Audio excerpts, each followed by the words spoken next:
तर पंतप्रधान नरेंद्र मोदींच्या भाषणात 86 वेळा काँग्रेसचा उल्लेख होता। मोदींच्या डोक्यातून अद्याप काँग्रेस गेलेली नाहीये। काँग्रेस मोदींच्या नसानसात असल्याचं म्हणत संजय राऊत यांनी मोदींवर टीका केली आहे। तर काँग्रेस नेते विजय वडेट्टीवार यांनीही पंतप्रधान मोदींच्या भाषणावर टीकास्त्र डागलंय।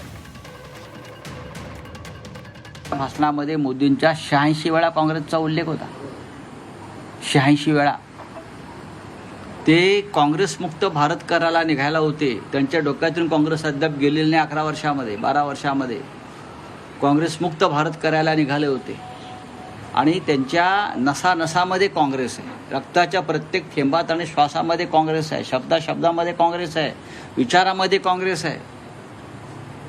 हे मोदी कळत नकळत सांगतायत की काँग्रेसशिवाय या देशाला नेतृत्व कोणी देऊ शकत नाही। हे मोदी वारंवार हे सिद्ध करतात त्यांच्या कृतीतून। पंतप्रधान नरेंद्र मोदीजींनी आपल्या भाषणामध्ये काँग्रेसचं नाव किती वेळा घेतलं हे मोजत बसण्यापेक्षा आपल्या पक्षाची झालेली दारुण अवस्था बघत बसला असता तर जरा जास्त फायदा झाला असता। किमान उभाटा गट महाराष्ट्रामध्ये वाढला तरी असता आणि अनेक राज्यातून काँग्रेसला मुक्त करण्याचं काम या देशातल्या नागरिकांनी, त्या राज्यातल्या नागरिकांनी केलेलं आहे, मतदारांनी केलंय।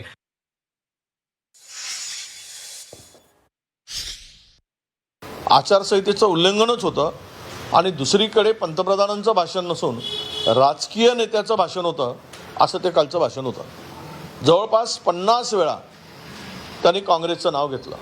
एवढी भीती का वाटते काँग्रेसची पंतप्रधानांना? 50 वेळा काँग्रेसचं नाव घ्यावं लागतं। काँग्रेस काँग्रेस काँग्रेस। परकीयानं ज्यावेळेस देशावर अतिक्रमण केलं त्यावेळेस छत्रपती शिवरायांच्या विचाराची जी काही धनाजी संताजी तयार झाली होते त्यांची भीती जशी वाटत होती तशी भीती काँग्रेसची या देशाच्या पंतप्रधानांना वाटते।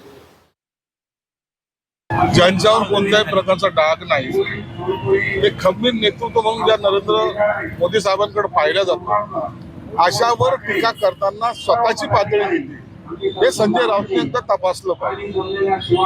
दुसऱ्याच्या असलेल्या आशीर्वादावर जगणारे हे लोक देशाच्या पंतप्रधानावर टीका करताना अशा पद्धतीच करतायत। खरं तर लोक यांच्या अशा वक्तव्याला कंटाळलेले आहेत आणि त्यांना निश्चित सकाळी उठचा भोगा हा असाच बडबडत असतो म्हणून त्यांच्यावर जास्त लक्ष लोक देत नाहीत।